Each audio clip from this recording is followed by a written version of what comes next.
The snow had already soaked through my jeans when my phone vibrated. One message from her. You embarrassed me tonight. Don't come back. I didn't look up at the house. I didn't need to. I could already see the light in the upstairs. Bedroom, our bedroom, flicker, as if someone had brushed past the lamp. The suitcase lay on its side in the snow, half open, my shirts exposed like organs after a careless cut. Behind the glass door, her sister stood with her arms folded. She didn't shout. She smiled. Let's see how you manage, she mouthed. I sat on the bench across the street. Christmas lights blinked. Red, green, red again, like a slow heartbeat refusing to stop. That's when I saw her, barefoot. Her skin had turned purple, lips cracked, breath coming out in short, broken clouds. She stood under a dead streetlight, swaying, like the cold was already winning.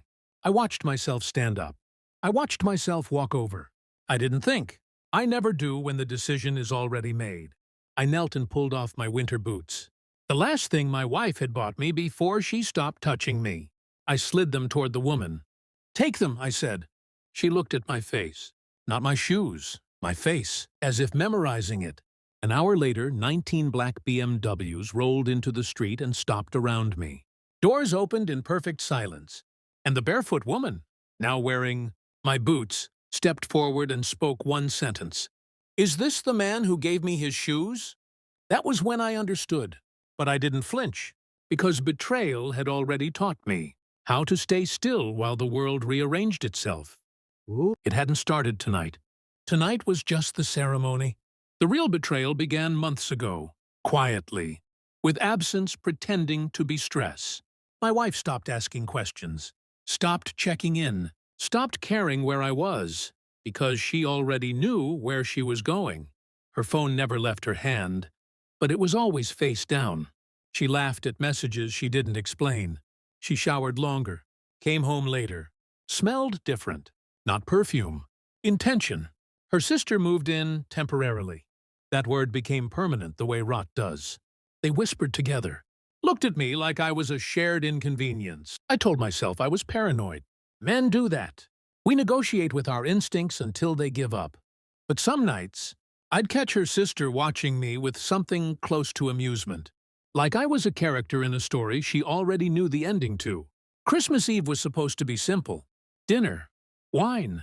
Apologies that meant nothing.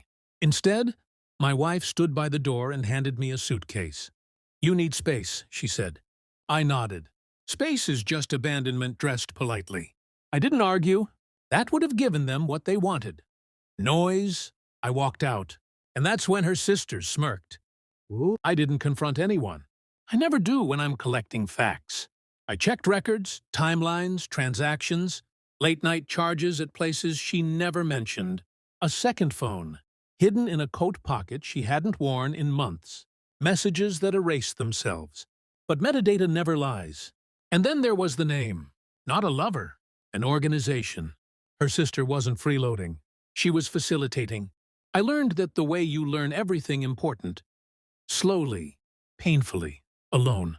The barefoot woman wasn't an accident either. She was a test.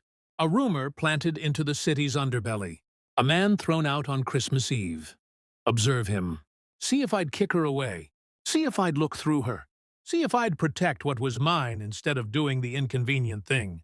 I failed the test they expected. I passed the one that mattered. Ooh. When the BMWs stopped, my wife finally came outside. Her face drained of color as she recognized the woman in my boots. Her sister stepped back instinctively. Power recognizes power. The woman turned to me. You didn't ask who I was, she said. I didn't need to, I replied. She smiled. Small. Controlled. You were being investigated, she said. So was your wife. Silence. Snow fell harder. My wife tried to speak. No sound came out. The woman handed me a folder. Photos. Records. Transfers. Names. My wife hadn't just betrayed me. She'd been selling access. Information. Me. And she thought throwing me out would end it cleanly. I handed the folder back without opening it. I already know, I said. That broke her. Her sister collapsed into excuses, into tears, into noise. I stayed quiet. That's when the woman leaned closer and spoke softly. Only for me. You're clear. They're not. Ooh. I didn't go back into the house. I didn't ask for apologies. I didn't watch them be taken away. I walked down the street in socks, snow biting my skin, feeling lighter with every step. Some losses are amputations. They save your life. By the time Christmas morning arrived, the house was empty. So was I, but for the first time, emptiness didn't feel like absence. It felt like control, and I never bought another pair of winter boots again. Because some debts are meant to stay unpaid.